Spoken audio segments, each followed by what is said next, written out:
Good morning and welcome to the Capitalgang. I am Oscar Semoyamsoke, and as Moses of the morning show would say, with a bevy of topics. Moses is actually still in the studio. Good morning, Oscar. Yes, Star Cafe goodies are here. Rina has broken her arm. So sorry. What happened? And on the day of Honopondo returned to gang, your arm is down. What's happening to you? I'm not the cause. You are not the cause of the broken arm. That was a very quick denial. But we wish her well. Get well soon. Emmanuel Dombo is in the studio. The samosas are looking at him. Fonopondo, welcome back. Raymond, I have to tell you, Raymond Mujoni. I'm not yet back. I've just made a surgeon. You just made a surgeon. Okay. I think I have 1.5 weeks. In Kampala? No. In the field. Oh. Yeah. The date is 22nd. 25th. Once we are done with the code on 25th, hopefully successfully, then I will come back. Okay. So Raymond, I have to inform you that Old Chira Road is being fixed. Today it's just dusty, but they've graded the road, and there's very much hope. The president will hear from his Toro voters really soon. He will. But Toro is 100% NRM, and yet that road all the way, is it from Mitiana? Yes. It's an absolute mess. So the last time I appeared on this show, I think we had 77 kilometers of bad road. Yeah. The Ministry of Works decided to do some patching and remove the tarmac and just pour in Maram. So you now have, I think that's reduced to, you have about 40 kilometers of bad road. Oh. Yes. Oh, that's yes, but something. some work is being done, but it's just patching. It's not really doing works on the road, it's just a patching of the road. At least makes it drivable.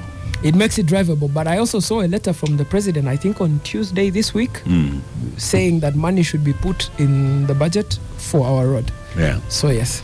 Okay. Well, this one has been graded. When you are from Toro, you easily get the president's letter.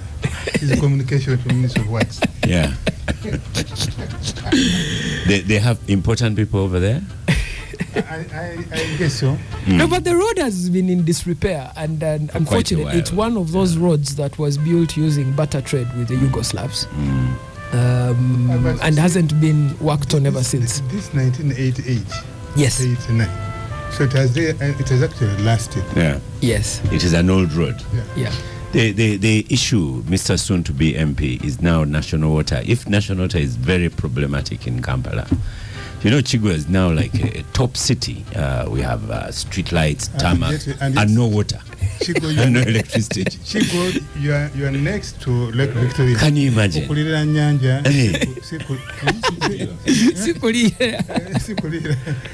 So it's just surprising. No. And you know, at some point, National Water was the top company in Uganda, top government company in Uganda, but it's in Mulanda, shocking. we have National Water. We are now 3 months. 1, 2, 3, 90 days. 90 days of no water. No water, and the reason is the transformer blew, and they have taken this much. I think there's some level of creeping negligence at National Water. I haven't talked to Dr. Silva Mugisa, but I suspect there's there are a couple of problems. One, that their traditional partner in UEDCL is taking forever to work on electricity assets that supply water. But the second, this is from an insider at the National Water, is just bills and bills payment. You know, National Water bills become due immediately, they're issued to you. Yeah. And people have been taking their liberties around the payment of bills. Because there's no water. Result, I mean, yes, as a result. You know, one of the things they do very well is to send you a bill, 92,000, 150,000. The service fee. Yes. Whether you are consuming water or not, the service fee keeps piling. These days, I have taken to reading the meter and sending it to them, but they still send A bill of 100. But you will find very little problems. Yes, there are very little problems. I don't want to be the spokesperson, but at least I understand them well. There are very few problems inside National Water. Most of their problems are from the outside onto them. They only have to produce water. That's it. Yes, but the water requires electricity to produce. And as you know, UEDCL has been undergoing National this Water with their massive charges change. could buy generators. Now things have been liberalized. If UDCL is a problem as a power supplier, National Water can have its own generator of power. Yeah. Like in Torab country, they should have their own. They don't have to rely on UDCL. Yes. Yeah. But UEDCL doesn't have the powers at the moment. It takes them, I think, 14 days to replace a transformer now. Umeme didn't require that before. Some of the guarantees that were for Umeme don't exist with UEDCL. Well. People's bills have also been spiking up. I think people have now realized some of the free tariffs that got to Umeme are not going to get to UEDCL. So we will need to have a major conversation about UEDCL really soon as a country. I will invite them. Yes. I've done some good works with them in the past. But this is not an indirect way of bringing Umeme back. No, it's not an indirect way. You just need to give UEDCL some guarantees to do a good job. I don't think it is possible to bring Umeme back, but anyway, to the listeners, I was waiting for Emmanuel Dombo Lumala to finish Star Cafe goodies, and we start on the substantial topics of I thought we'd start with the fact that Uganda beat the Guineans yesterday. That's the massive fact. Congratulations. And you know what happened yesterday? And that was after Magogade got a lashing. Yeah. A hair dryer.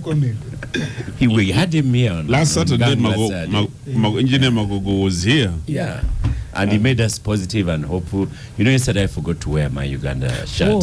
It is because I was so despondent on Monday. And when I got to work, many of you were wearing the Uganda shirts. And it was just 3 goals. So now we are par. Well, we are somewhere, I think. That means we have 0 goals in the tournament 0 goals, so far. yes.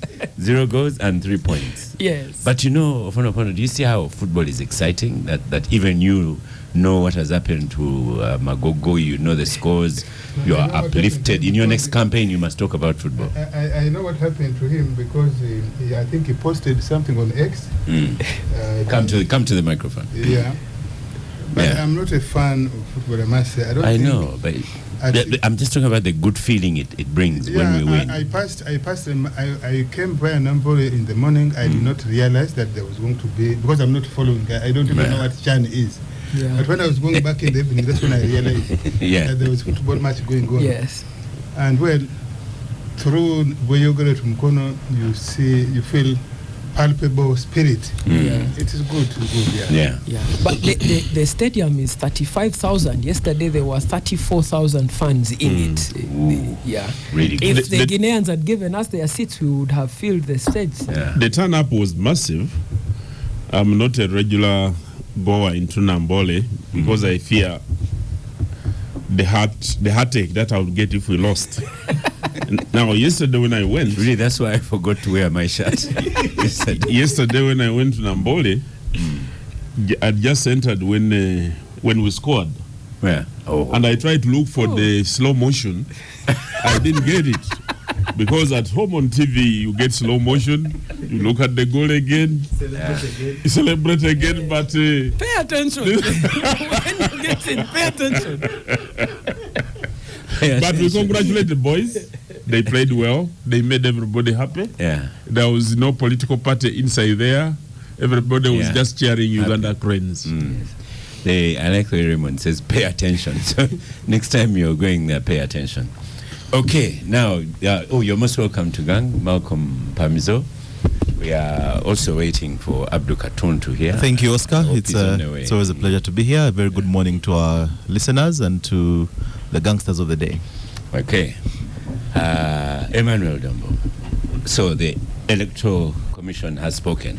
What are the new directives to presidential candidates to begin with? But before we go to that, Ofonopondo, give me an update of how you're going. You know, I have people I'm campaigning for on this table. There's Ofonopondo, Lydia Wanyoto, Abdul Katuntu, Semuju. Like I told you, my constituency, the 40 districts, 7 municipalities and 6 city divisions that bring delegates. Each of those brings 7, so I have approximately 381 delegates. I have gone to each of those districts and municipalities and made the 7 delegates in each. I've spoken to them. Some of them have gone twice. My ground is good. I've received probably 30% of that resolution backing me, unanimous. And so I think I'm going to kick out the incumbent massively, including in this way it comes from. The ground is very good. I heard that he has very deep pockets. Well, this campaign I'm taking to the people, partly that's a strategy to defeat that man, but also is coming on the heels of when peasants have defeated people with money. You are now the peasant? No, I'm saying voters of NRM primaries, ministers, MPs, candidates dished out money. But ministers lost, incumbent MPs lost, rich people lost. Particularly in my case, the person I'm competing against, I don't think you know his name. Do you know his name? The minister, yes. You know his name? Yeah. Can you remember what he ever said anywhere? The old people not. So, I'm on your side, but as a moderator, I should be. He's not in studio to defend himself. Yeah. So. No. It doesn't matter that he's not in studio to defend himself, but at least don't put me in. Yes, but if you can bring him here and we say in the handset, let him point to the page. That is quoting what he said on the floor. Yeah. Ask the media, TV, newspapers to quote him what he has ever said for the old people, or for Uganda, or even for NRM for that matter, because it's NRM. And so he has done absolutely nothing. I think I'm a bolder voice than his. I'm a louder voice than his. People know your face. I'm a consistent voice than his. You've shouted. You've had controversies. You've done everything. Yeah. So you also shouted against Kadaga. Will her people give you a voice? She doesn't have her people. Those are Ugandans. and when we had that slight disagreement, it was on principle. I don't think she has anything against me. By the way, she shouldn't. I went to Kaliro and I found where the delegates there told me, Honorable Kadaga was here and said, give Ofono. Why? He said, Ofono is very bold, is the one who can tell the president things straight. This is what she said. I think that was kudos. She's also capable of telling the president. No, I'm saying in the case of the older people. Yes. This is what she told people in Kaliro. And so we have no personal issues. We have no hanging grudge there. We don't have. And for me, generally, by the way, I have not found a single NRA person, a single political leader, MP could be on from opposition who says Ofono doesn't deserve. So I generally have a good way, but I can also explain the things better than the incumbent, and I think that's the reason. That's the reason many people are going to vote for me. So we are going to defeat the man if he has the incumbent needs an agent in the studio. I would advise him that I don't want him to be a pauper after the defeat. And so you should not spend a lot of money. Your 5 minutes have ended. Raymond, at the moment, is the oldest gangster. So we are not impartial. We are very partial towards Ofono. It's only Dombo who's supposed to be impartial. Yes. 29 years on the gang. That's interesting. Shows how long the gang is. And I want to transfer this experience of debating and insisting on points on the floor of parliament. Shift the gang to parliament. So I need to first do 29 years on the gang before I can go to parliament. But they, as I was telling you, so we are partial. We support Fonopono, and he's a gangster until he becomes a minister. If he becomes a minister, then I'll give him leave.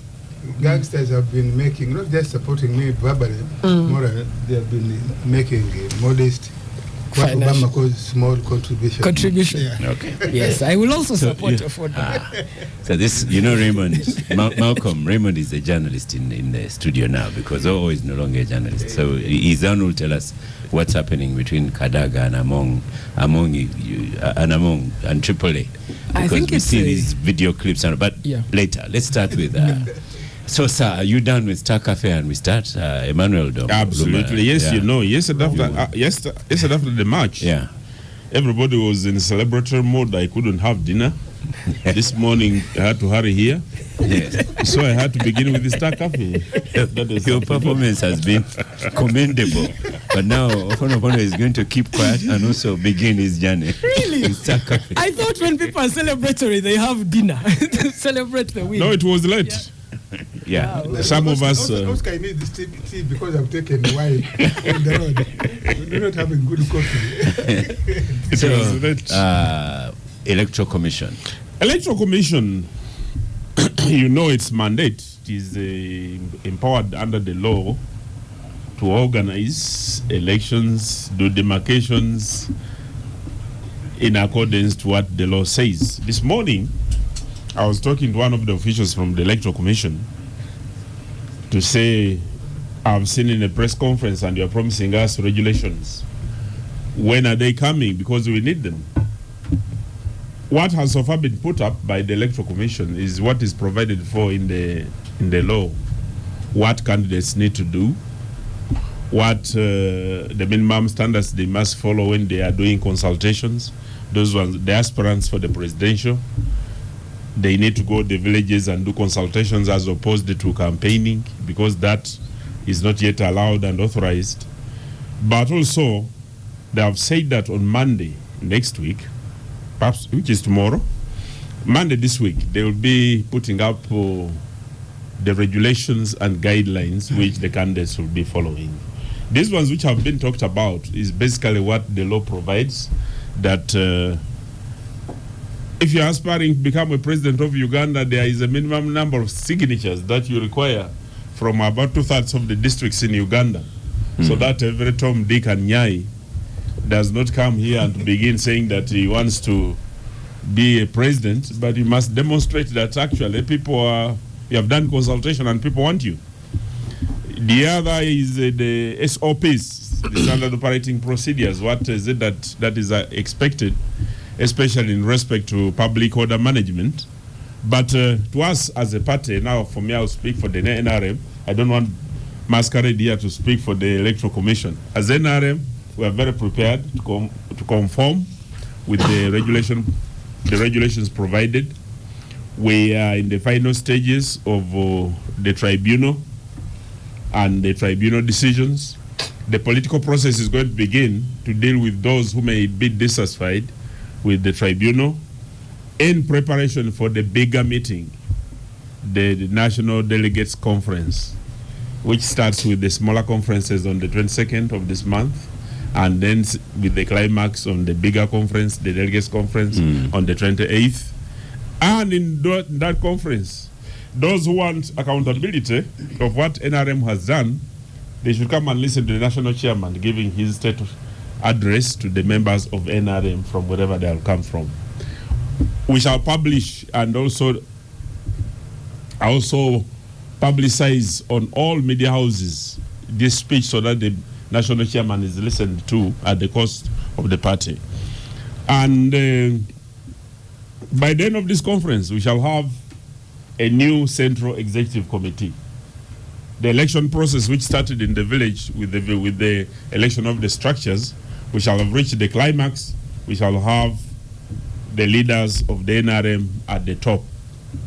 We shall also have the presidential flag bearer, and hopefully he will be giving us a slight peep in what the new manifesto is going to be, because our manifesto team is very busy now cracking the ink and the pen to come up with the issues that we have found out what we need to do, and also explaining where we have failed, why we have failed, and giving further hope on what we intend to do. So the Electoral Commission is implementing its mandate. Recently, they made some changes in scheduling, and some people, I got some members of the opposition complaining. One of them confronting me said, "You people of NRM are influencing the Electoral Commission to change the dates." I tried to find out was there any gazetted date that has been changed, because when the Electoral Commission issues a roadmap, it is just a roadmap. It can only be implemented within the available resources, timing, and also within the intricacies of issues that emerge. So if the Electoral Commission changes, that is the work of the Electoral Commission, because it's mandated under the law to do those things. It isn't doing so under the influence of the National Resistance Movement. But if they do anything which favors us, to me, I just thank God that that's a good coincidence, or it's a good thing that has happened. And you feel your candidate is ready to collect, or already collected the signatures without letting us know? Absolutely, yes. We wanted to do now. How much can I say without divulging the internal details of the party? We wanted to collect. Some of them we know that maybe when some he was of us doing were PDM, wanted during the PDM tour. I wanted to begin collecting the signatures. The president refused. He said, "How can you collect signatures for a person who is not a candidate? Well, let us wait for the delegates conference. The very people who come for the delegates conference, that will be a massive number. Those will be enough signatures, and they themselves will go back their respective areas where they come from. Within a week, we shall have over 15 million signatures that must overwhelm the Electoral Commission and those who intend to contest against President Museveni." So for us in the NRM, we are very ready. The candidate is ready. We are polishing up the manifesto, and we're also polishing up the other leaders, because when you go to elections, this is not only presidential elections. This is presidential, parliamentary, and mayor and local government elections. We must ensure that all our candidates perform well and they win, because there are implications. In the past, this is now a bit selfish. When the iPod money came, I saw in the recent elections when we lost 2 seats in the Oyam and one in the, I don't remember the place. I looked at our budget and I saw that the resources coming in were seriously affected. And so people working hard and getting more money to run party activities is something that everybody should know. That is now the selfish side of it, which members of NRM should work hard to ensure that we win more. So that one, the people who win themselves, they make a contribution from their salaries to the party and running of the party. The president himself contributes, members of parliament do, and other politicians who are paid the salary. Secondly, the money which is paid in proportionate representation in parliament also is there. So there is an incentive for us to work harder and ensure that our people pass, our leaders go and execute the NRM manifesto, but also the resources come in to enable the party functionaries to do their work. Yeah. How much does the presidential candidate have to pay the Electoral Commission? For nomination? For nomination. Isn't it 20 million? Yes, 20 million. Yeah. 20 million. So you have to pay 20 million to the party and 20 million to Electoral Commission? Absolutely. And how much does the Fonopono need to pay? 3 million. 3 million. Members of parliament pay 3 million. I paid 3 million to the party. Yeah. I think I'm going to pay another 3 million if I'm given the flag. Yeah. When Ofonopondo gets the flag, the NRM will pay. The NRM will pay. The NRM is supposed to pay for every candidate who has been nominated and has our flag. To pay the 3 million or whatever. The nomination money. That is the responsibility of the party. They paid. They gave us the money. Oh, okay. When they were being nominated. Yeah. Okay. And not all of them went through. I need to start a political party. I'm seeing the numbers now. They run it like NRM. Why ask people to pay that money? Yeah. So over to you, Raymond. All this expenditure, but that's a discussion for another day. All the expenditure on the roads, and we don't have water. We don't have, on the elections. We don't have water. We don't have roads. But it's the way it is for now. But How do you see this moving forward, beginning with Electoral Commission and then also the conclusion of NRM elections? Oscar, an election is a very complex thing. In the last elections, I was the head of elections reporting at the media house I worked By the way, I have Norman Magembe on Twitter, X, formerly Twitter, says, my Capitalgang listening debut was in 2010 after high school. So I'm 15 years old on Gang. I don't like OO because he often annoys me on the show, but I want him to go to Parliament to annoy those people and due to his political seniority and character. As you can see, the reasons to support OO are very many. Why he gets the vote as long as he gets it. Yeah. No, but I'm sure you would want me on that floor. Yes, but so Oscar, in the last elections, I was the head of elections reporting at the media house I was at, and we split the election into electoral competition, which is how the parties compete with each other, and electoral administration, which is how the Electoral Commission gets ready to do the elections process. We discovered that there are only 4 companies that do ballot printing in Africa. And 3 of those do it in South Africa. I think one of them does it in Dubai. And in a year where you have, I think before our election, we have about 13 or 14 different elections. You have to, you have to get those companies early enough. The printing of the ballot papers is the equivalent of the printing of money. Wow. Those security features have to be the same. So I think, one, that the Electoral Commission is dealing with the election administration itself, which is after you nominate these candidates, you then have to print a sample ballot paper and then print the total number of ballot papers that are required for the election by the time of the election date. And you don't have a lot of time between those processes. So I discovered the electoral administration process itself is a very difficult thing. It also goes into biometrics. If you say Uganda has, I think, 60,000 villages or so. 72,000. Yeah, 72. That's in the NRM register, not in our electoral commission. Yes, that's not in our electoral commission. Yes. The electoral commission has how many? All polling centers. 42,000. Around 42,000. They're not. And then NRM? 72,000. 72,000. Yes. But well, NRM is richer than the electoral commission. Villages yes. in the electoral commission. So you have to send a biometric register with people supposed to vote on that village to every village on the due date on time. That's a very complicated process. You know, people show up and check their name first in the register.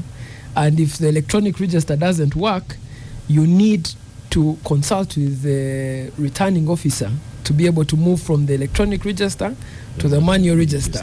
And you need all the parties in the election to agree to move from the electronic to the manual. So in these 3 months is when the Electoral Commission has to make sure all of those things happen. And sometimes they can be very complex, they can be very difficult. Now, unfortunately for us, our Electoral Commission, I think, wasn't duly constituted until recently. So some of those decisions couldn't be taken. A decision, for example, on the procurement committee of the Electoral Commission couldn't happen until that board was fully constituted. So I sense that, of course, there's electoral competition where people say the moving of dates will advantage a party, but there's electoral administration where the Electoral Commission hasn't been duly constituted, and now they are fighting time to be able to catch up. And I don't think we are the best clients for these people who supply elections material. There's Tanzania, which has an election in October. I think we have Cameroon. Those are much bigger entities, and the electoral processes are even wider, so the clients there are even much better than us. So I sympathize with the Electoral Commission, because if you botch the election itself, then I don't know how you account to Ugandans. The election can be overturned based off of these smaller technicalities. So I would sympathize with them in that regard, that when you look at electoral administration, it's a very complex process. Yeah. And they've come at it very late. Thought about that. Yes, they're coming at it very late. And now they have to make sure all the people who registered for that election, you get the data, which is the large data set, which is the voters register, and break it down into smaller data sets. Upload it onto the biometric machines and make sure each biometric machine reaches the electoral center before the election day. And that is a very difficult process. It's when you think about it, it's a very difficult process. So, and the reason in the last election we did that, I had been sent to report the Kenya election, the overturned election in 2017. And when you read the reason that election was overturned, it was these things: election administration. So you don't want to have an election where a candidate challenges you. For example, if the NRM loses the election and they go to the Supreme Court, they will adduce all this evidence to say, the election was not administered well, this is what happened at this place. And the way our electoral laws are, if you commit even one electoral offense, it doesn't matter the outcome of the election will be overturned. Yeah. Interesting. And on the NRM, should they do they have bragging rights that their process has moved on apart from that little bit of violence? The national election is not conducted the way the NRM conducts its election. We don't line up, for example. We don't have our voters register the same way the NRM has their voters register. The other thing, I think the NRM doesn't require dates of notification as long as these dates. So you don't require ballot papers even for that election. So you don't require people to print them. You don't require ballot boxes to keep them. You don't require this massive logistics to deliver the logistics on time. And those things are, I think, the thing that split us between the national election and the NRM election. The NRM election is easy to conduct. Emmanuel Dombo just has to tell the party members tomorrow line up behind a candidate. And that's yes, it. But Justice Byabakama can't do that. If Justice Byabakama said we line up behind our favorite candidates, the outcome would be very nasty and disastrous. Yeah. No. That's not accurate. Because in the local council LC1 and actually the ongoing special interest group election by the Electoral Commission, the voting is by lining behind candidates. And but it's as messy as yes. I have seen a marked qualitative difference even when we are lining behind candidates in the Electoral Commission, the one of Vyabakam. There's higher quality. People respect the rules. They don't behave like we behave when we're doing our internal one, where we count even the children on the back of their mothers. I don't know if the Presidential Elections Act will allow us to do that, though. Yes. A message, Rwanga Madi tell Dombo that my border guy said Uganda Cranes actually won because it was dressed in red. Unlike before, when it was in white. Yellow. Malcolm. I know when we lost, they were putting on yellow. Yeah. But yesterday they were putting on white, not red for that matter. So we need to be neutral to win our games. Right. Your own microphone, Malcolm. Same question as Raymond. EC management. And do you think NRM is getting towards a good conclusion? Yeah, I think that Raymond has done a good job of taking us back to what a credible election should be. It is easy to view the Electoral Commission's role as one that starts and ends with the election, the voting. But the process for the integrity of an election starts way back. And I think some of those administrative challenges, and there have been not just challenges, even squabbles within the structure of, and some dismissals and replacements and things like that affect the management process and in the end the administration of the election. So I think that their attempts now to make revisions to try and get up to speed with the time that they have left between now and the election. There'll always be that tainting within the morphology of the Electoral Commission because of how it gets appointed. So when people come out and say that certain decisions are being made to favor the NRM, it might not only be about the logistics involved within that particular time frame, but that it is possible that there is a certain conversation that is happening somewhere, and that these changes are designed to boast a particular party over the others. We continue to struggle to have a level playing field in the elections, in the multi-party dispensation that we are in, and the electoral commission as it is today, it continues to be a very big factor in destabilizing the level playing field, in ensuring that it is not a level playing field.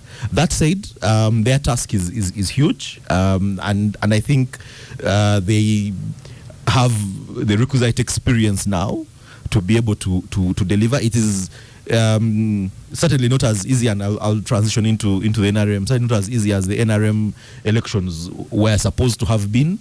I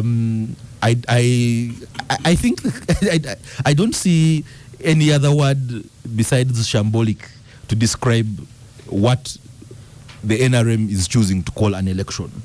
And I say this from the perspective of having the voice of the people represented in that election. Or he has just confessed that I should tell Fonopondo, last week we had one of the candidates for SEC, Mr. Echodu, and I was so concerned for him. I asked him, is he capable of throwing some punches? Because he was a real gentleman. So, there are many gentlemen in NRM who win those elections. I actually feared for him, and I asked him. Do you know where you're going? That's how you get the flag, the party flag. You know somebody called Nathan Igebenabeta? Yes. He's a gentleman, and he wins those elections. Yeah. He's a gentleman by day. Well, we don't conduct these elections. No, I don't mean anything by that. But we've seen that the vast majority of them. The last time I was on this show, Oscar, with the headline in the I think it was the Monitor that had I think LC5 elections, and there were punches being thrown right, as the headline, and those are not. They are not. I don't think they are insignificant. I think they are representative of everything else, because there are so many places that we don't get that information. But if there is counting of heads of babies on their mothers' backs, you have truckloads of students coming in. They might be over 18 but wearing school uniform. That is also a possibility, and they are lined up there. Then the entire process is tainted. There are over 400 petitions that are going on right now exemplify that. I do not know how the party intends to manage the independents that are going to emerge, because even from the process, you have many people coming out and thinking this tribunal process has not been transparent enough. In the previous elections, in the NRM, we had over 1,600 petitions. When they reduced 1,600. When they reduced to 380, and even right now, many people are having concessions and agreeing, so that the workload becomes easier. Just by the look at the number of petitions that have come up, it shows you that there was more satisfaction with the outcome of the elections than what happened the other time when we didn't have a register. I'm not sure, Oscar, that there is. I understand the correlation. I'm not sure about the causation. Whether it is necessarily that the process was such a satisfactory process that they have chosen not to petition because of that. I'm not so sure that would be very very accurate. But wait, I guess wait and see. I know there are some people who have chosen not to go into the tribunal and will already planning to come as independents. Some people who walked away from the entire election process, the Tinka Similes of this world, and said, I'm not going to bother with the primaries. No. Again, you are not accurate. Tinka Simile participated. he lost. Until his abduction. However, he says he was cheated. He participated. Yes. He has his tally sheets, but he says he was cheated. So I'm correcting you. He participated. There are fairly conflicting reports on that one. That towards the election time, he had actually pulled out after that alleged abduction. The alleged abduction. Yeah. Yes, but he participated. His results were counted. He received his results. But the only thing he has not done, he did not go to the tribunal for 2 reasons. He has said it. He says he lost his mother immediately, and so because he was in bereavement, he did not have the time to gather the evidence within the 5 days. Secondly, he said he thought was the tribunal, because he says in the previous 3 elections he has been taken to the tribunals, and he thought it was just a place for stemming of your frustration. And yeah. Those are the reasons why he didn't come to the tribunal this time round, and he's going to run as an independent. So there are definitely those that is he going to run as an independent? He plans to. Okay. He has made that known. He's not about to retire from politics at the age of 53 when 86-year-olds are chasing higher positions. I'm quoting him. That is. That's clever. But Oscar, do you know, in the last election, 76% of all the results at the Member of Parliament level were challenged. It required the judiciary to rewire themselves to listen to the election petitions that were coming out of the elections. Expeditiously. Yes. 76% of all results from the MP elections were challenged. In NRM, what Dombo is saying here is that the percentage has gone down. So the challenging election results is not just in the NRM. Even the one of Yabakama, of Chigundu, there's always been a petition. Ugandan politicians usually don't accept. In the US. But even in the Bible, the first election in the world between Abel and Cain was challenged. So I don't think. And violently. Yes. So what's the update on the tribunals, Honorable Dombo? The tribunal have started giving the verdict, and they chose to do it through mail, which is a very good innovation. That they send you an email. They send you an email and tell you that your petition has been successful or it has been dismissed. Yeah. I don't think they have given any costs. I don't think they have powers to do that. But I think now they have started listening to other petitions because the chairperson is also 5. Well, that's why chairpersons and councillors, we had the elections, and we believe that within the available time, we should be able to have candidates within the specified time. The only thing they really must conclude this week. They must conclude. The only thing we want us now, Parliament, we for Fonopono goes to Parliament, we need to talk with the judiciary. When you go to Parliament, he's the one who's supposed to be impartial, not us. When you go to Parliament, yeah, and you look at the judiciary, there's been a lot of improvement in clearing the backlog. But when you go to the land section and the other sections of the judiciary, we still have a lot that we must cover. So if the NRM tribunal can listen to petitions and within 2 weeks they have cleared about 400 petitions, we should look at the correct bit and outcome. But is there anything we can learn and push the judiciary so that they can expedite the process of effecting justice, so that, because a lot of money is tied up in the various legal battles that are in the judiciary, and this is something that you could take up with the judiciary when you get up there.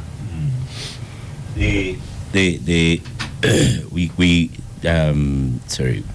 Do you have anything on the tribunals? No. First of all, you are skipping. I want to add to what Raymond said about the election administration and the challenges that are outside the Electoral Commission. Look at our budgeting process, financial year. We don't have as yet, I think, a law. So 1 second. Says Prince Media.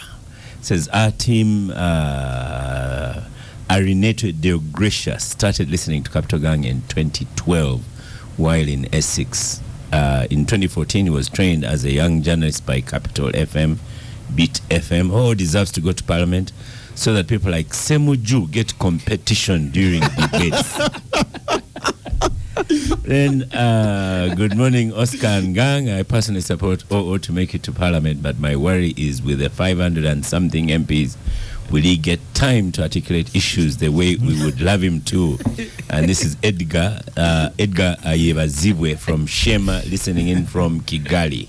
But if Semuju can get space in 559 and is a baby to me, Semuju is a baby to me. I'm the one who invited him here. I trained him, so I will do much better than Semuju. Yeah. So let him be assured that I will get. Yeah, he will be your senior in Parliament. Even in this crowd of NRM in the caucus, I can assure you, nobody can ignore Fono. No, I can't. It's one of the reasons we want to send you there. I was saying, if you look at our budgeting system, we don't have as yet a law when we are going to have election, and we say maybe 2 financial years to the election, we start putting money aside. And so we have just passed the budget. If you look at the way we release money, as we speak now, the Treasury hasn't started, probably they just started releasing money, unless there's a special case for the Electoral Commission. So in terms of procurement, advanced planning, procurement affecting, the Electoral Commission as of now may not have the money it needs to complete the procurement processes. And that's one area that we need to sort out as a government, so that we don't blame the Electoral Commission for things that are faults that are not theirs, but is in Parliament, is in the executive. If you look at demarcation, some of the demarcation comes from local governments, then it comes to the district, then it comes to the Parliament, then it goes to cabinet, and then back forth. When you take that late, invariably there are interested parties in Parliament. So when you create a district, when you create a, you can go there with the like now. There is intent to actualize, to operationalize. They recently talked about the district of Moranda and Mukuju, and the other one which was not given a name, and the Toro City. Now when you take that now, you are likely to have members of Parliament bring their own. When does the Electoral Commission factor that in for better management? So there are things that are beyond them. For the NRM elections, even with all the things that took place, NRM should be credited for putting its election in the public view, so that nothing is hidden. For me, I think that level of transparency is a good thing. We now need to deal with the abuses, deliberate and with impunity. We need to deal with that. And I think this gives us a chance. And I've said many times, I said, maybe NRM, because since we started doing this, we have never made a good example of people who abuse the rules. We see a minister distributing money at a campaign rally. We see a minister, a candidate distributing money at polling day, or their known agents, and we close our eyes. We have never implemented what our code of conduct in the NRM constitution says. I think NRM, we need to have one candidate, high profile minister, dismiss, first of all, disqualify and dismiss from the party. That will send a shock therapy, in my view. This cuddling people, mistake makers, is ruining the party, but also ruining our politics.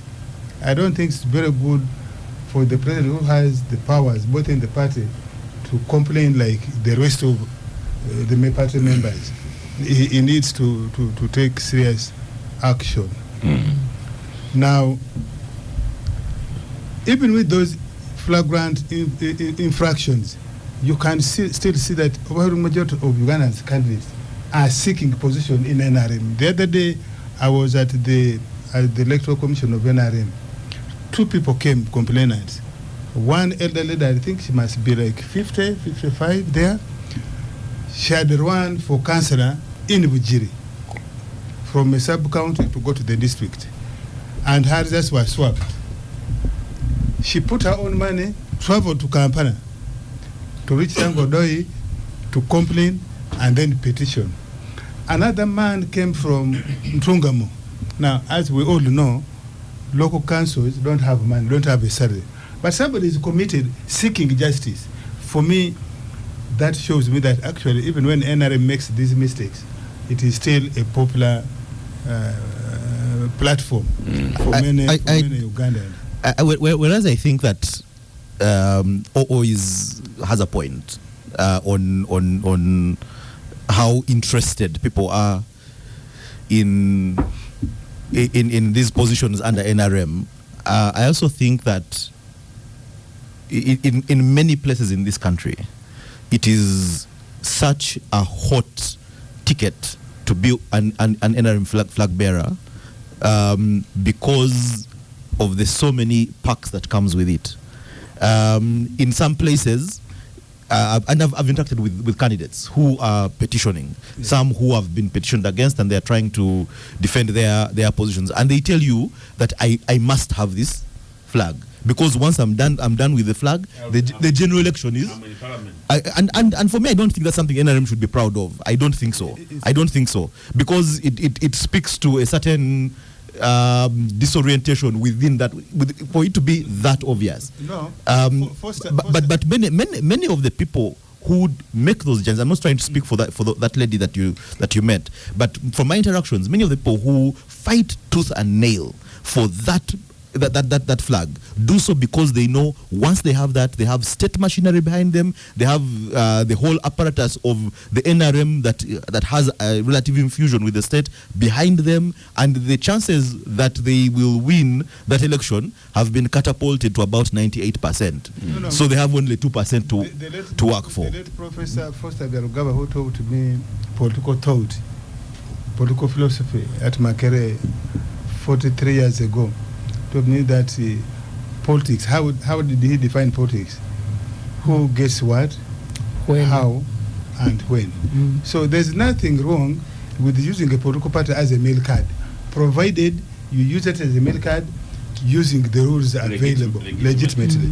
And therefore, if there are people who are coming to NRM because they think once I get NRM ticket, I am home and dry, I have no problem with them. But for me, the thing that I wanted to say is that the NRM election is not the election envisaged under the Constitution of Uganda. Exactly. So it's an election envisaged under the NRM Constitution. Yeah. But if you come to the Ugandan it shouldn't election, be illegal. Yes. You have to factor that in. Yeah, which is why, there was this contestation over the previous Supreme Court petition that challenged the election outcome.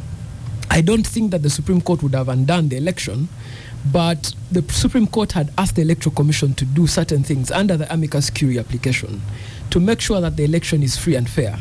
Now, consistently, every Supreme Court decision has always said the Electoral Commission bungled the election. And to remedy those things, the Electoral Commission, through their lawyers, I think Ellison Karanga is one of them, could possibly have him here at one time. The Electoral Commission had said through their lawyers, some of the Electoral Commission problems are problems caused by the planning and administration of the government. And as a result, the Electoral Commission just gets the flack of it. So if you talk, for example, about the fusion between the state and party of the NRM, the Electoral Commission doesn't know how to untangle those two. Yes, when they are conducting the election, they will say, we will call the district police commander to secure the ballot papers. If that district police commander has a relationship with the NRM candidate, we don't know how to determine how the ends of that election. Without disparaging or appear to disparage the Supreme Court or the courts generally, yes, I think there's an amount of superficiality on those judges, the way they see the world, and the lawyers generally. Because ask me, if you look at generally, we are not offended. The lawyers think that how cumbersome your English is, the better. The more you are less understood by the audience, you are better. This is how the lawyers behave. Now, ask those Supreme Court judges. Until recently, nearly 60% of them were people who had been politicians, members of parliament, ministers. And even now, the leader of the bench. Is a former politician. But that decision came from NRM apparatus. Yeah, that's what I'm saying. But yes. So, the superficiality with which you accuse the politicians, I think sometimes you can't remove it from the court. So, I don't know. But Oscar, the reason why this is the outcome of that decision wasn't the petitioner Mama Mbabazi. It came from 9 professors at law school Makerere going to court and saying this is what the constitution envisaged. Are you saying the professors at Makerere are not superficial? But they are members about practical things. What you have cited your Makerere professor on political thought to make it. I'm not saying they're not superficial. Yes. I was. What exactly was superficial about those recommendations from the Supreme Court? What I'm saying, I expect the professors in Makerere and the lawyers in the bench to know that we should run Uganda as is. Yes. Not as it ought to be. We have to aspire for something. As it ought to be is a pontification. But we must deal with the reality. Let us look at the reality today in Uganda. What's the reality today in Uganda? If you're talking about, say, electoral... their remit is the law. No. Bribery. Does the village woman who is asking salt from Dombo sees that her asking as part of corruption? By that token... Dombo's election will be nullified when his bishop asks him to contribute money to buy desks in the church. The reason why this argument that's is... what I'm talking about superficial. Yes. The reality on the ground and the pontification, what the ideal. But the law to which Americans are dealing with the reality. For example, if you look at the bench in America, when they appoint a judge, they know he will side with the Republican president who has appointed him in most cases. So why is this thing that we are pretending that a person who was yesterday a minister in the NRM government can actually, or an NRM cadre can actually be impartial? Yes, but the reason I wanted to push back a little bit on the NRM conducted primaries, I think 2011, and after those primaries, the NRM found those elections wanting and took corrective measure to make them more transparent. So the NRM should not deter the Electoral Commission from corrective action to make our elections more fair. Okay. Yes. And Raymond, first give a pause to that discussion and we go for a quick... We'll come back from the break and we have more messages here. And Magembe tells you again, whereas it is true that many local government positions do not offer big salaries, people often fight to get the NRM flag for status. And NRM brings you more connections. For example, I'm NUP by heart, but I have an NRM card for my own security and opportunities. Then we have... I think OO has sponsored supporters for this show. Everybody is supporting OO. Yes. Gidongo Sam says, I wish OO good luck that he makes it to Parliament. I guess he knows the trick of electoral colleges. He should be ready to hire the hotels for voters before the election. We all agree that Elder OO deserves that seat. We need his articulation to match the Abdus in Parliament. I started listening to the Capitalgang in 2010. In my P7 holiday, I had visited my uncle in Kampala, and he was a party leader of PPP. That is Marshall Akena Julie. OO is the best. He has been criticizing government officials who are extravagant. I think now he'll get a platform to criticize them more. Welcome to Gang, Honorable Katesh. You have been on the road, didn't witness, but came across some accidents. Well, unfortunate. I hope no one died. No, thank you very much. Yes, I just arrived from Mbara this morning, and a lot of traffic on Rera. There is a lot of work going on, and a small accident just creates big trouble. So that's why now it takes us almost 5 hours, 5.5 on that road. Sometimes I don't complain when it takes you 5 hours, because all you, the powerful people, that is your road. We are not complaining. Except O is not yet powerful, but only Katesh is the powerful. Oh, he's powerful. What do you mean? No, he's just not on that road, but he's powerful. Katesh was Raymond. Katesh was a serious person in URA, and he still used they were the ones that were, receiving Uganda's money, allocating money, and so when he says he has spent 5 hours on the road, I keep wondering if he could spend another 10. One so Uganda, one Safa. So that he fixes the road. But anyway, on a sad note, as I was coming, I lost our NRM Vice Chairperson Women's League, my strong mobilizer. So I want to pass on a daughter of one of our historicals in NRM, Mzee Makaru.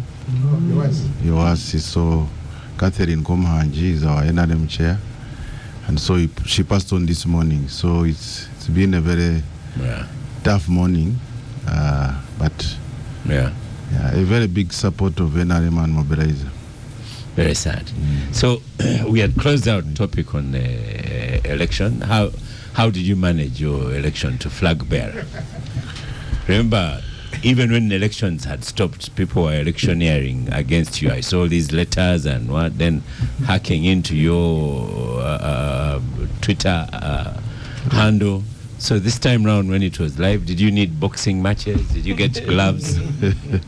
We did not have boxing, and this time round in Bradshed in Shema, we had a fairly peaceful election. How come? But of course, how come it was peaceful?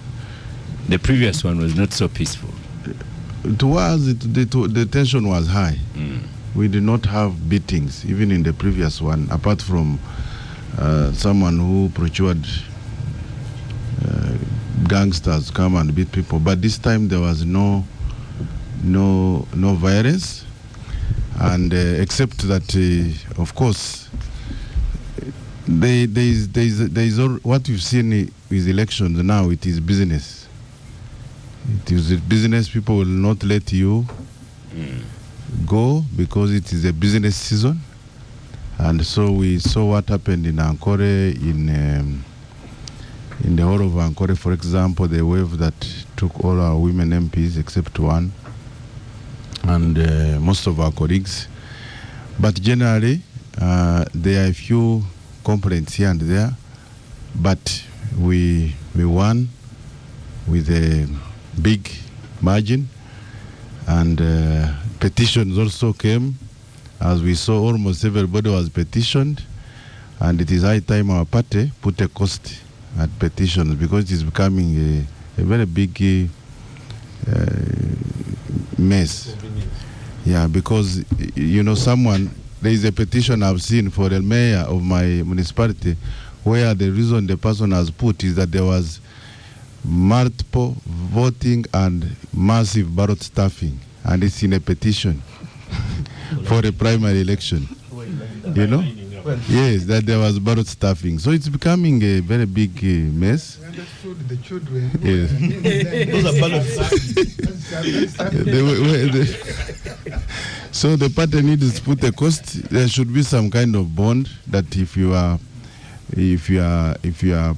going to petition. Oscar, with respect to my colleague there, NRM should not put a cost on people who want to complain and air up to people. Says NRM electoral machinery should organize better, so that there is a little chance for people to raise flimsy things. But you said yourself that you are assuming the culture of petitioning is there. No, that culture is once there is transparency and better organization. For example, if our voters register came 3 months ago and everyone had access to it, those who were interested.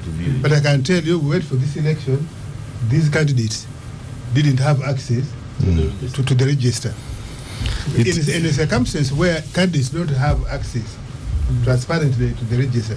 You have to use the other means to get to the register because the cost is too high. That's a very big issue, because you see there are instances where people are on the yellow book, they voted in the structures, but in the register that came, their names are missing. So I don't know why these things have to reoccur. The good thing is that we have a senior party leader here who is in the secretariat. Why wouldn't we have registers sent in advance and people see who is there and who is not? So I think the problem we have is that we go through elections and then we don't sit back to diagnose, because this should be the first agenda in our NRM caucus when all this is done, to say what are the things that we can do better. Because what is likely to happen is that, yes, you have the petitions, you may have those who are genuine petitioners, and if they are not served justice, you will have an increase of independence. And then you have those who have made it just like the one which I have mentioned. That one should just be dismissed on site. You don't need to have people come and listen to someone claiming that there was ballot stuffing. So, as a party, we are running into a situation where people are going to choose from the onset to say, let me not participate, and I go independent. Second issue is the low voter turnout. In my district, the voter turnout was around 40%. For parliamentary? For parliamentary, and also for the district leadership. Yeah. That low voter turnout is a very, very, very big issue that we need to study as a party. Why are our members not turning up for primaries to vote? Was it because it is a working day? Was it because we are not doing a lot of mobilization, civic mobilization? Even as we go into EC, if that goes into the EC elections, then we have a challenge on our hands. So EC Electoral Commission needs to start now. They should have actually started earlier to do a lot of civic education for people to really turn up and do vote. Because if the voter turnout for my municipality in 2020 was 74%. Wow. This time it was 40%. So you have a huge 34% that didn't turn up. But you can say that time there was COVID. There was COVID that time. There was COVID maybe. Well, this time round it's very commercial. So what can we do now? And here I've listened to him on radio when I was coming in. He's going in for the electoral college. I hope there is also no low voter turnout in your college, because when the cash comes in, what happens is people eat on both sides and they disappear. So you wait for your people, and on the voting day. So I hope you are aware. He has been advised to hire the hotel for the voters. Our voters eat the money of the incumbent and vote the right thing. But just there, probably tongue in cheek, maybe the voter. You come to the microphone. Turn up in your constituency could be. And it's a reflection across in many districts. They have seen not much difference between Erioda and yourself. I was not standing with Erioda. No, I'm saying the other time. They have now seen you. Probably. Okay, now but also, there are bad manners, what all have talked about, the bad manners in the NRM elections that just puts people away. If people think that there's likely to be violence, and I'm not going to be protected, why should I come? Or if they think the candidate is going to win anyway. There's a general NRM, the expectations were raised in Ugandans. I think is coming down, and we need to deal with it. Because as NRM, we boast that we have 18 million members. Yes. Probably 16 million voters in NRM register. How come each time we have gone for presidential elections, President 7 has never scored 7 million? Where are the other NRM members? But there was a listener who clearly shared here how they have an NRM card. They will be on the NRM voters register for opportunity and security. And I have kept on telling my brother Dombo. Thank you, NRM. NRM must have serious introspection. If we don't, Uganda's been caught with their feet. There's Busoga informed on X for him. He's not saying very nice things about you. He won't be a supporter. But I want us to change topics and start with the young people we have on Uganda's heroes who've passed on. Justice Kanyehamba, Rhoda Kalema, and James Musinguzi Garuga. Beginning with you, Malcolm, seeing that Kanyehamba was also in your field. Yes. I think it's been a very difficult season as we have lost these luminaries in such a short space of time. Justice Kanyehamba obviously is legendary and served his profession, served this country very dutifully and diligently. As a person, very principled, I think, and that those principles came to bite him somewhere every once in a while along the way, when he spoke truth to power, when he stood his ground on certain issues, and shared his objectivity. I think that, and always is shaking his head. I don't allow you to nominate. Mine is an opinion, and I think I'm looking more at a more rounded appreciation. And it was deliberate on my part to say, let me start with the young people in the studio, as opposed to nitpicking specific issues.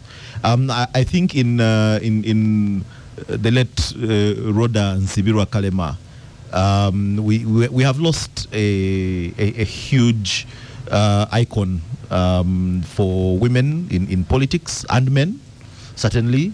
And I first interacted with a bit of her history and her actually while I was working in the girls' education space, and she was an ardent advocate for girls' education, very instrumental in pushing for pregnant girls to get back into school and break that cycle, because when you get pregnant early, you drop out of school, then you're not able to fend for the child, and I think also she was very keen on mentoring women into the political space, and there are many current successful politicians that will owe their decisions and some of their enthusiasm in politics to the late Kalema. With Garuga, it's unfortunate because I'd hoped Katuntu would be here to talk about how they started the FDC. Yeah, I knew him a lot more personally before politically. He and my dad were good friends, business partners coming up, and I remember at his funeral service they did mention that he once said that you can have any battle, you're free to have any battle out there in the world except a battle of your conscience. That you need to have a clear conscience, and I think in many ways he stood for that, even when it was against popular belief, even when he came off with a certain level of arrogance and dismissiveness. If you were introspective enough, you did see the point, even if you disagreed with him. The kind of transformation that he is responsible for, him and the government of Uganda are responsible for in that southwestern Uganda, that Kigezi sub-region, the tea plantations that mushroomed at a time when things were good. They've since turned into a curse. But there was a lot of work that went into growing the ordinary people, the people down in the grassroots, and I'm excited from the business perspective to know that he did well to get his people who are close to him into the business, his children. Some other people from the same area have gotten inspired and are getting into business that is more philanthropic and social enterprise to support the communities where that business is being done. Okay, Raymond?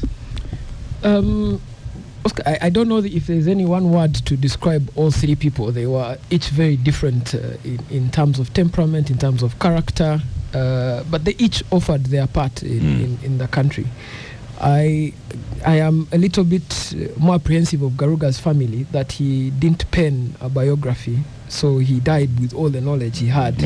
At least Kanyehamba and Rhoda. Rhoda Kalema's My Life is But a Weaving. Yeah, and in fact, I don't know if I should say this openly, but we had been working very closely with Mama Rhoda to make an audiobook of My Life is But a Weaving when her kidneys failed. And I think the audiobook will eventually come out. I think I'll start with Kanyehamba. Of course, he had a very illustrious legal career, but I also found him to be very forceful. And OO knows, in one of my previous jobs, I managed a political talk show. And oftentimes, he was one of the preeminent callers. And if his voice didn't carry the day, then the show was a bad show. So he was very forceful. He was very forceful with his opinion. Granted, it came from a very knowledgeable place, but I found him not willing to make amends on some things. But at his funeral, I also discovered that he's a pluralist character, because he was able to bring historical members of the NRM, newer and younger political voices from the Nationality platform, to be in the same area. He'd be in the same... Yes. No. It's important that people start to talk to each other, particularly when they disagree. And in fact, when they disagree, they need to talk to each other more. For Rhoda Kalema, I'd say her work speaks for itself. She's done an incredible amount of work, not just as a national political figure, but also as a traditional aristocrat from an aristocrat family, paving ways for education for families at Makerere. She's done a lot of work in the women's empowerment movement. She's done a lot of work around conservation too. She has raised some fantastic children who are doing a lot of work also in conservation. So I think she's done her part in terms of national growth and development. And for Mr. Garuga, I was lucky to have interviewed him at close range a couple of times. I'm sure he's disgruntled at the state of FDC. That I'm very sure about. By the time of his death, he'd made that known both publicly and privately. So I think a lot of the work that he offered himself towards the building of FDC was tarnished in its final days. And I'm sure he's communicated that grievance to people. But he's a rare character in the sense that he devoted his money and time to building an opposition party. But he was also a massive government contractor in terms of tea and tea farms in the West there. So he struck both chords. And I think in his death, you learn a lot about disagreeing and not being disagreeable. There's nothing that's happening to the opposition today that didn't happen to James Garuga, whether that's kidnapping of their candidates, of their supporters, beating at elections, electoral competition. His petition was probably one of the first petitions that really paved the way for challenging electoral petitions at the MP level. He did his work also in giving the NRM a soul, demanding of the NRM members to have a soul. It's always good to have a worthy adversary on the other side, and I think many people in the NRM saw him as a worthy adversary. That's something that's dying out in our political culture, that many people across the aisle do not see themselves as worthy adversaries. and they just see themselves as enemies to deal with each other as they see fit. Yeah. So I would say that's, in a nutshell, that's how I could package those three people. Yeah. And they were incredible. How would you feel about Najana Nkumbi and the emergence of Katonga, and imagining that very at unhappy. some point Najana Nkumbi locked gates so that colleagues could not come in? But his disagreement is actually more prolonged. His disagreement comes from the delegate conference at which Patrick Oboya Muriat became the president. He was unhappy at the way that election was conducted. And if Semuju was here, he would have offered us that perspective. He was very unhappy about the name calling that was made of Muntu. He was unhappy about the fact that historical members of the party were backing one candidate in that election. He felt, if you're a historical member of the party, sit out the competition, just offer your vote when the voting time comes. He was publicly on the record unhappy about the outcome of that election, and also very unhappy about how FDC entered into the previous election. So those things, I think, are publicly available. I think the private unhappiness was when gangsters took over Najana Nkumbi and beat up members of the party. And I think he communicated that to the responsible parties, and I'm sure they got the wrath of it. Yes. Ofonopondo, now we can listen to your extra knowledge. I agree that Rhoda Kalema came from a pedigree different from the others. She was a daughter of Katikiro of Uganda, Sibirwa, and from that privileged position, she has been able to use, which is very uncommon, of people who come from aristocracy, that you bend backwards and lift others. Even today, when you see the children of the rich and the big people, they live a different life. You can see, rarely do you find them in politics, except if their parents are the ones babysitting them through. So in that sense, Rhoda has been exemplary. She was among the first women. I remember 1980, I think there were only 2 women who participated in that election. Rhoda participating in the UPM, and Teresa Odongo Duka in the Dokolo now. What is the Dokolo now? Participating in UPC, and Odongo Duka won. She eventually became the Deputy Minister of Health in Obote 2. When President Museveni came from the bush, she was among the first ministers, together with Captain Gertrude Njuba. And by their example, of course, falling on fertile ground that NRM wanted to bring in women, adding them to Zizinga and Njuba, now we have what we have. Many women in not just politics, but senior decision-making positions in private and public, in politics and business. Something that we never saw coming, that you would find a bank manager who is a woman. You would find a permanent secretary who is a woman. Amin had attempted, but I think died along the way. And so, Rhoda is in a different pedigree, and mostly good. I was close to her too, having been part of the NRM from university and the journalist and so on. She was soft-spoken, but you would get her message. Not as pushy as our other person, our colleague Miriam, but they achieved the same thing. Now, Kanye Hamba, I take him more, but again I was close to him. I sat in CA with him as a journalist and a researcher. We worked closely then. He was an ardent NRM man, but he had come from the group of the old lawyers who believed that the fewer the lawyers, the better the country is. I remember his resistance to opening up law education in Makerere. They thought when you expand law school, you are watering the profession.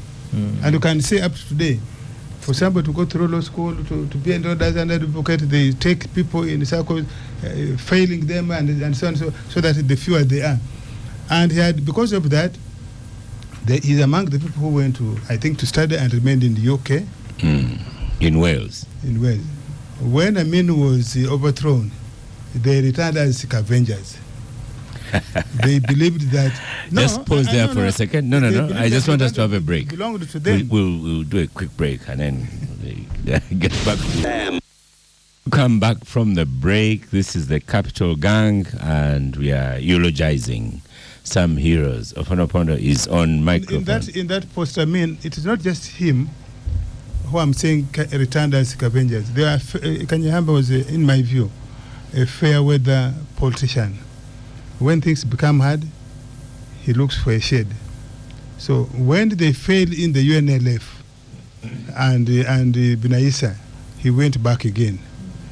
When Museveni came back, they now said, all of us who had run away from Obote, we are all now again, we have been fighting Obote one way. And then, of course, the Museveni and NRM was thirsty of intellectuals and people with some record in the government.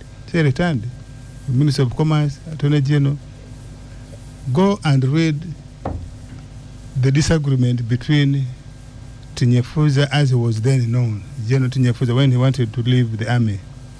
Go and read that battle in the Constitutional Court and eventually the Supreme Court. That's why I discovered that... battle with Kanyama. Yes. Tinyefuza asked Kanyahamba to recuse himself, which is done normally in the court, because he was accusing Kanyahamba as that having been quote and unquote ideologue, obstinate, Attorney General, now a member of the Supreme Court quorum. Tinyefuza said he would not get justice. And actually, if you look at that decision, the person who cast that kept Tinyefuza in the army against his will was Kanyahamba. So I think Kanyahamba, Raymond, I said, he wanted to have his way all the time. He was a sort of a guy who did not stomach disagreement, even with a journalist who has written a story which, in his view, did not reflect him well.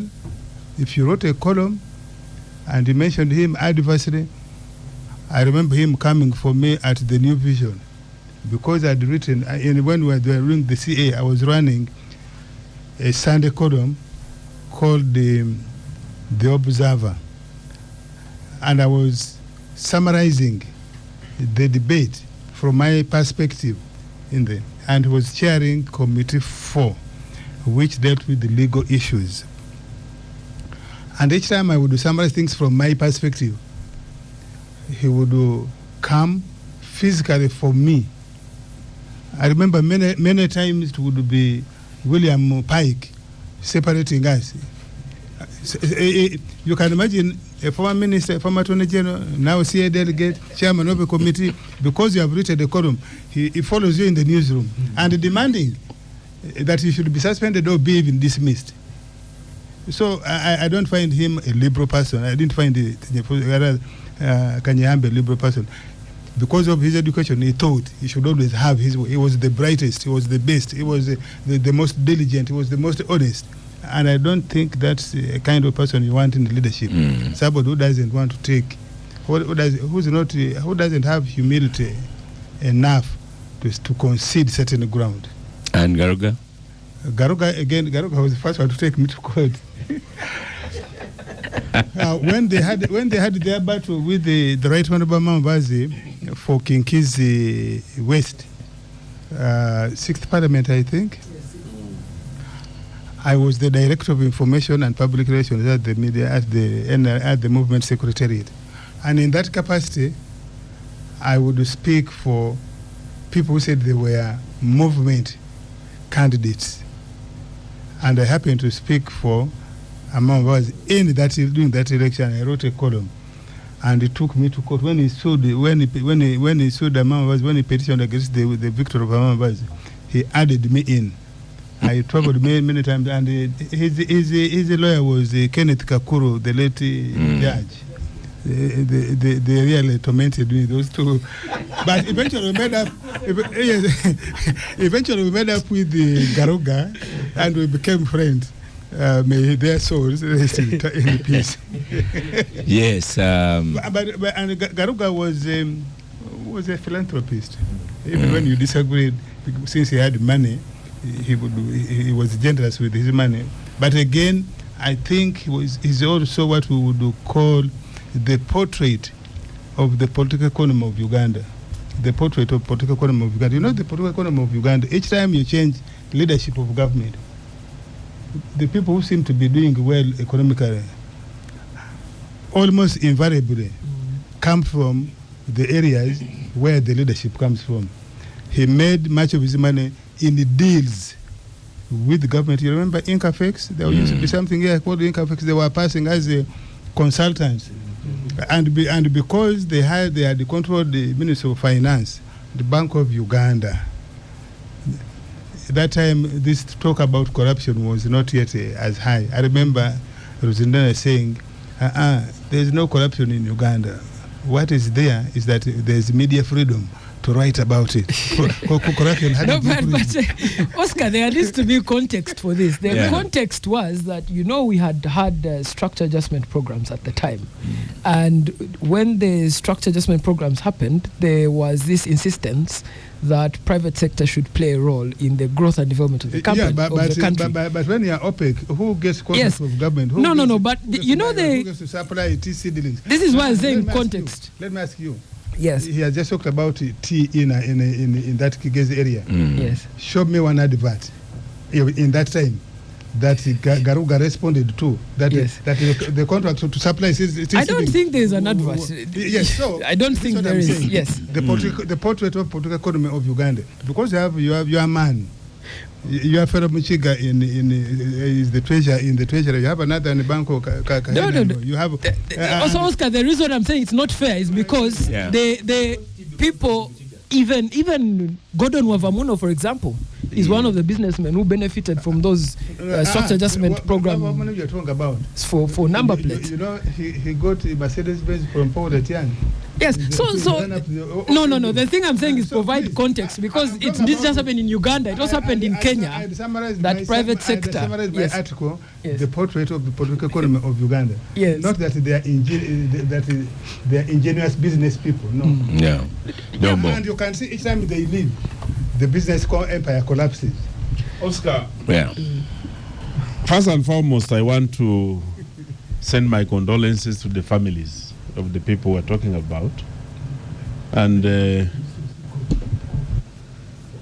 other than talking about their past, I want to dwell on what we learn from the time of their death. To me, the past has been exhausted by those who knew them better. And I want to say that for the cause that Rhoda Kalema stood for, there is a lot still that is required to be done in order to liberate the girl child. I come from a place where the teenage pregnancies, one time I went to the Lango region during by-elections, and every young girl was carrying a baby on the back. And when I asked, they were mothers.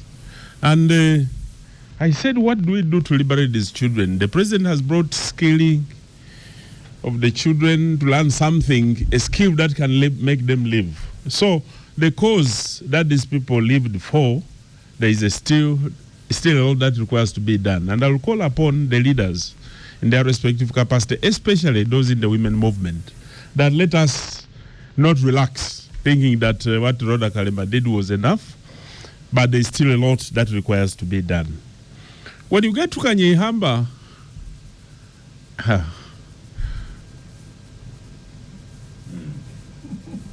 your word struck Honorable Kanyihamba was, I don't know whether he was, because he was a Michiga, and at times people say Michiga Kashushu, I don't know what it means, but he was so blunt in raising his points, even when they may not be necessarily correct, but he was very forceful when he raised these issues.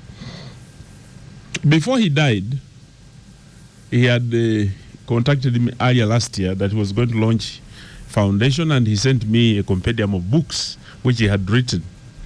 And he wanted me to pay, which I did.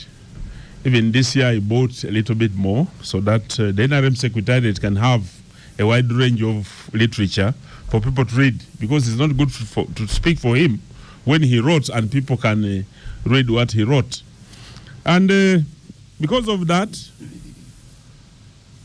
we are grateful. There is something which came up when the president went to his, to me that is something that I admired and I felt I could talk about. When the president went to commiserate with the family.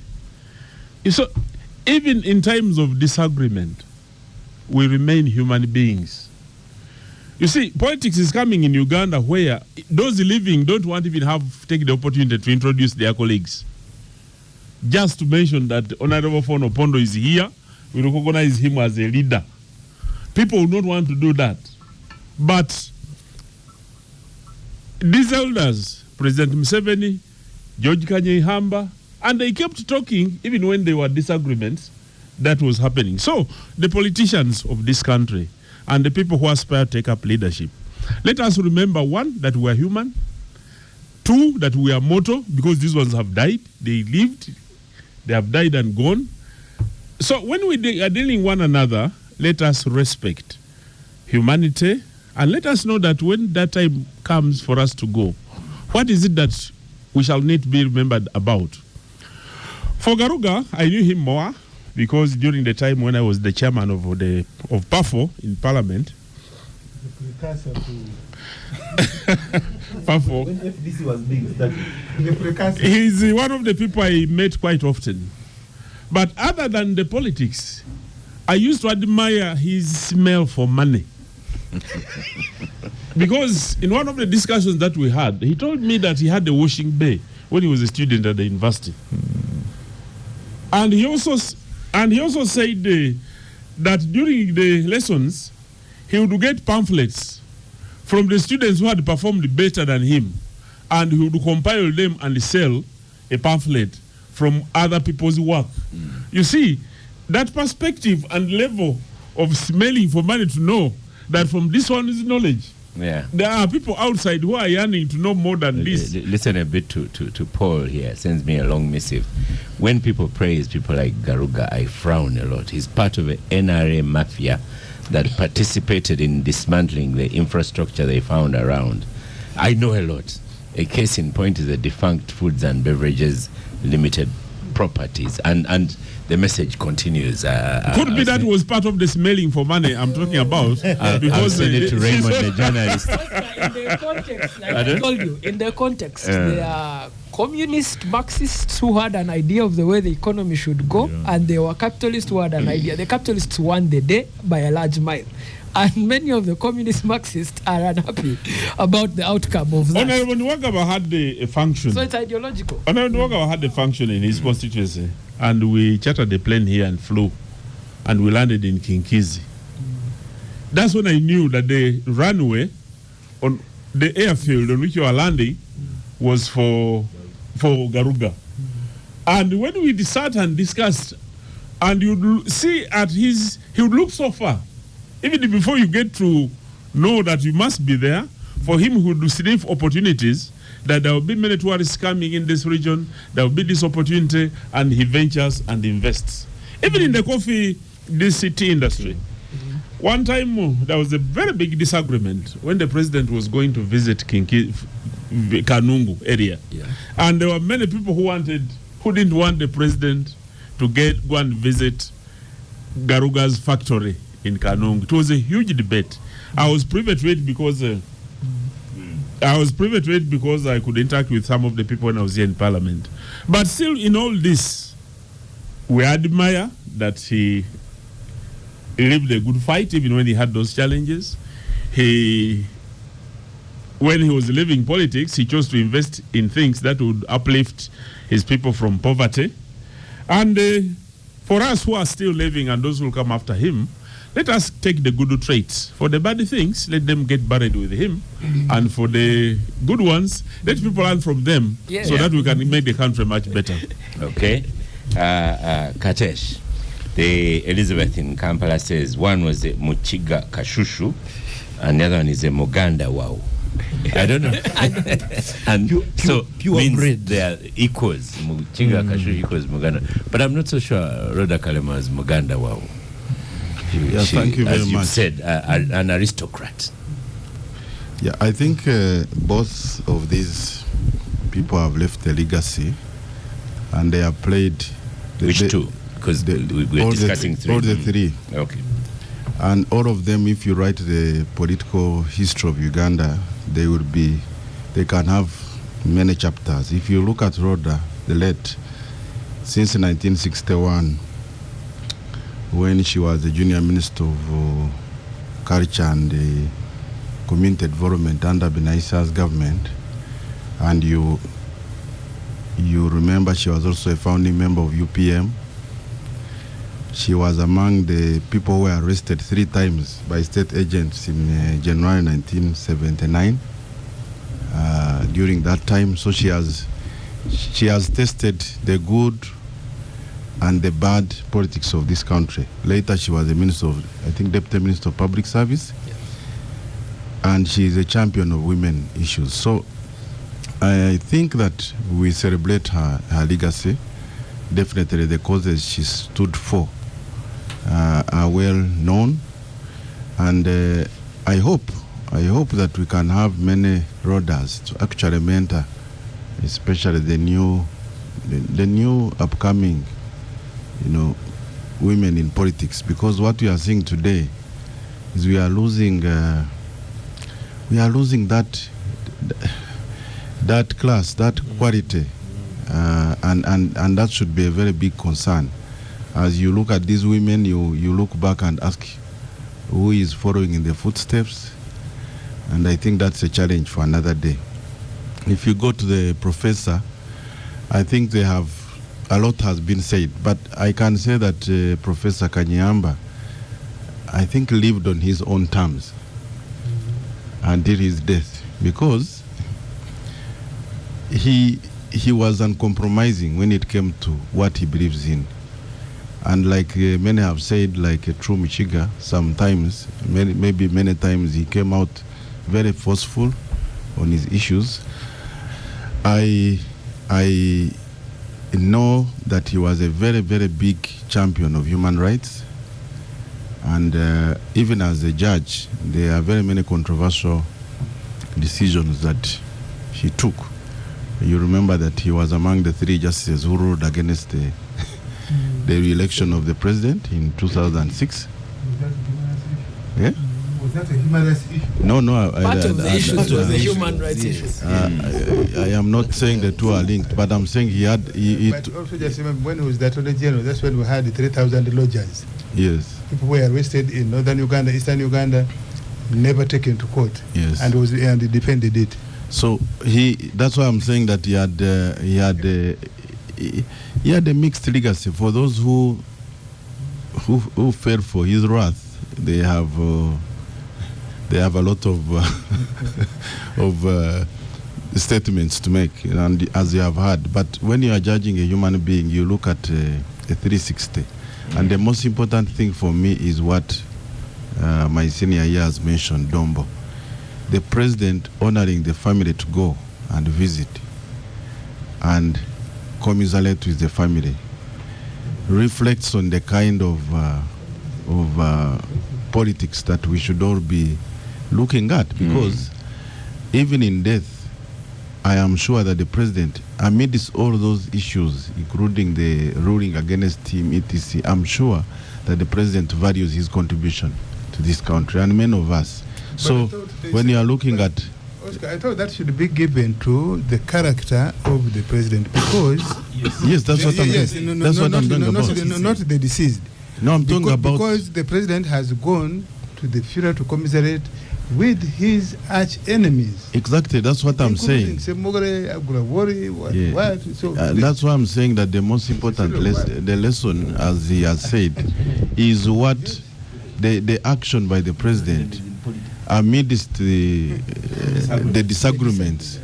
It shows that perhaps, yes, it's a character of the president you are talking about, but amidst that, conviction of a good character, there must be something that he values that this man contributed. But finally, he was brave in saying anything he disagreed with. Yeah, because now I saw a video of him saying that there was a check for him, but someone else cashed it.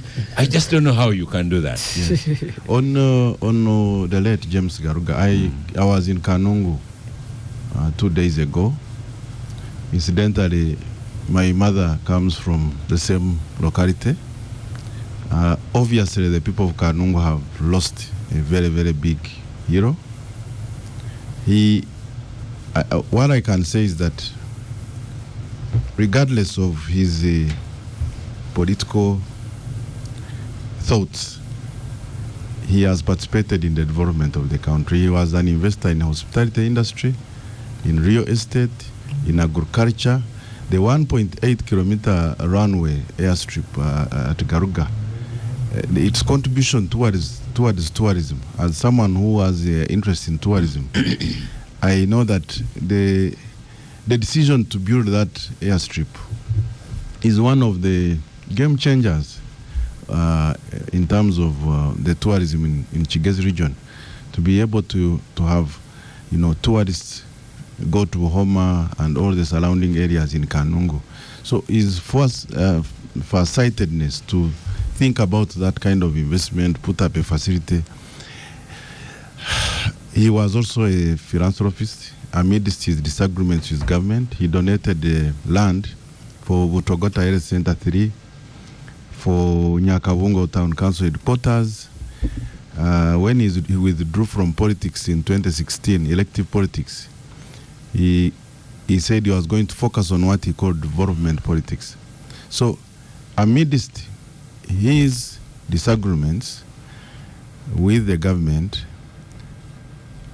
we celebrate the late Garuga. He definitely added value to this economy, and we should be able to remember him for that. Yeah. May their souls rest in eternal peace. One thing, that Supreme Court decision on the election, and I'm sure that Justice Baska Tureve will one day come out on this matter. He's spoken about it. Any man more right than his neighbor constitutes a majority of one. Justice Kanyehamba says that the judicial officers had agreed to overturn the election. But Katurebe was part of that panel, says that no such agreement was present.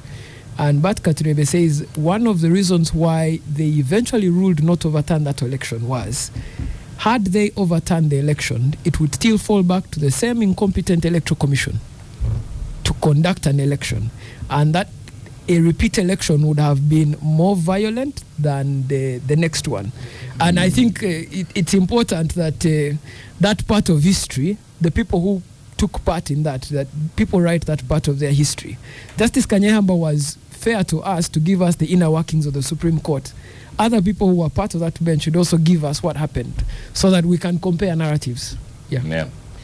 The PPC, the printery. Yes. What is the full PPC? Okay. Saturday, they are launching a book, Afrigo at 50, at Lugogo Millennium Grounds. Most of us here, apart from these young people, I don't know. The last time we were here, they may not know Afrigo.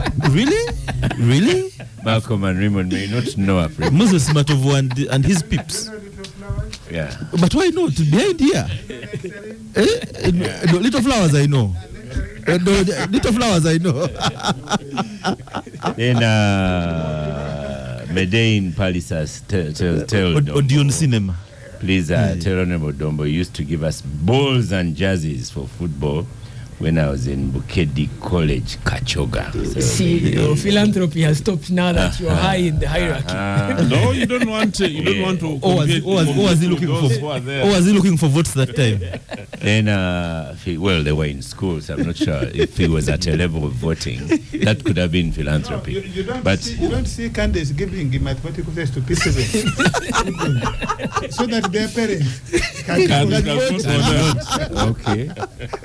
Then on on philanthropy, Malcolm, you and I attended a philanthropy conference. Yes, we did. What struck me, it was a really good.